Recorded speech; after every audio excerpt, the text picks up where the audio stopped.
Hello, Internet. It is October 28th, 2021, and it is almost time to vote. It's not an election year, of course not, but there are some ballot initiatives. And I usually try to publish my votes to let people know what I'm voting for and, most importantly, why. So, this year there are three questions. One is concerning the construction of a high impact electrical transmission line. The other is a bond issue concerning roads and bridges. And the third one is a constitutional amendment uh, for the Maine Declaration of Rights.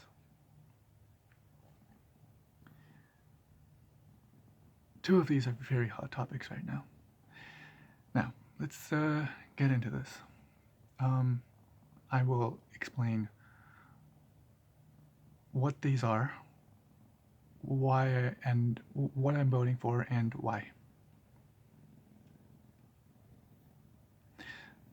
So, the first one. The question reads as follows. Do you want to ban the construction of high-impact electrical transmission lines in the Upper Kennebec region and to require the legislature to approve all other such projects anywhere in Maine, both retroactively to 2020 and to require the legislature retroactively to 2014 to approve by a 2/3 vote such projects using public lands?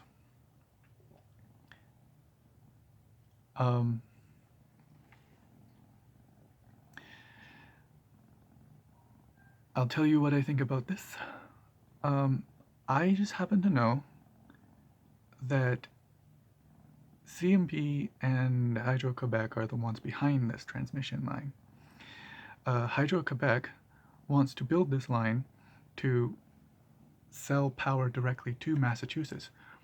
This line is not going to generate any new energy, nor is it going to really conserve energy. Hydro-Québec can send their electricity all across eastern North America. There's no reason to build this line. And this line does have an environmental impact. Hydro-Québec also gets their energy from hydroelectric. Hydroelectric actually does have a very significant environmental impact. It has an environmental impact on fish. It lowers Earth's albedo. It kills trees.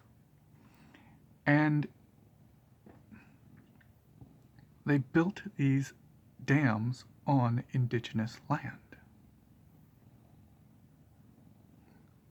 They disrupted the Innu Nation with their property rights. Traditional Innu land without the permission of the Innu Nation.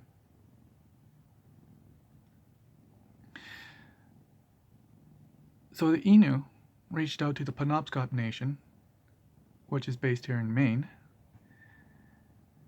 and the power corridor goes right through the headwaters of the Penobscot River, a river that the Penobscot care very much about. The Penobscot are trying to clean up their river from all the damage that the white man, that corporations have dumped into it. Mercury, because of coal power, mercury rains into the river. The river is home to an endangered population of salmon, and the power corridor goes through the headwaters of that river. there has been no environmental impact study on the power corridor. And these corporations have bypassed it. They bypassed the legislature. See, I probably wouldn't have so much of an issue with this if CMP and Hydro-Quebec were cooperatives, actually belonged to the people of Maine and Quebec, respectively. But CMP belongs to a foreign corporation.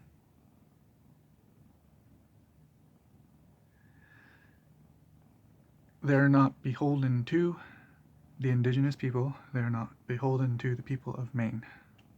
They are corporations that bypass the legislature. The legislature is the one piece of democracy that we actually have to hold these responsible.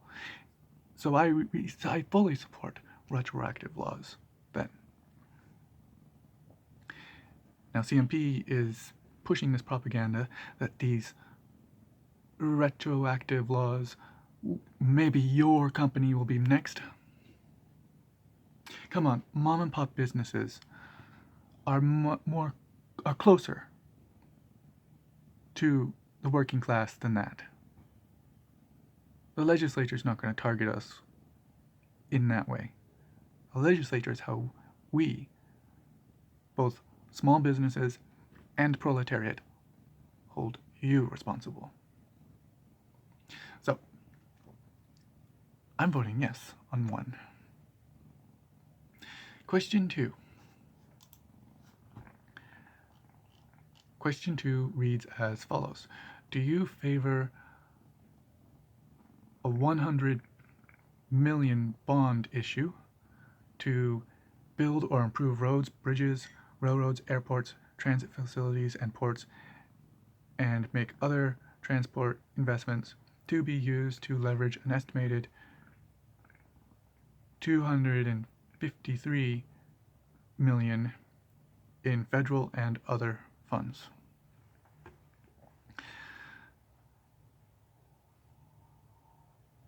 I'm still not sure. The amount next to Maine's budget does not really seem to be all that much. So I don't really care that it's a bond issue. But I'm going to have to think about how this affects infrastructure, because I will say repeatedly that I want us to get off of cars. So I want our infrastructure to be more walkable, for us to favor building walkable villages rather than building roads. And I think that most of this goes towards roads, but I do see that some of this does benefit walkability.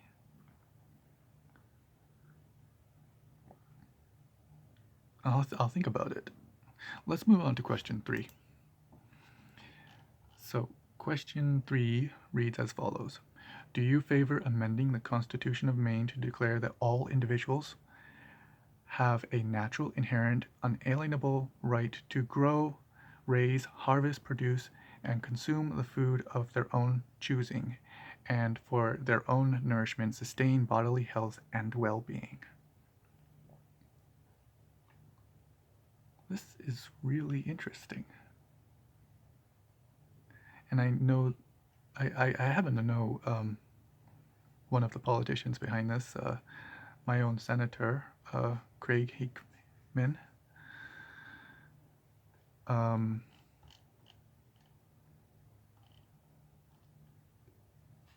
So the inalienable right to food. It does not mean that we would have the right to raise pigs in the middle of the city. We don't have the right to pollute the environment. For example, we do not have the right to be cruel to animals, to hunt endangered species. but we will have the right to exchange seeds and to save seeds and to harvest food of our own choosing. We would be able to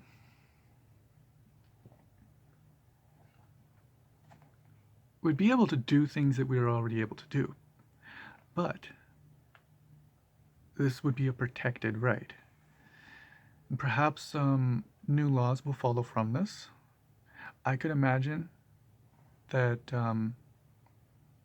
a town might say that this is a mandate to create community gardens in the town.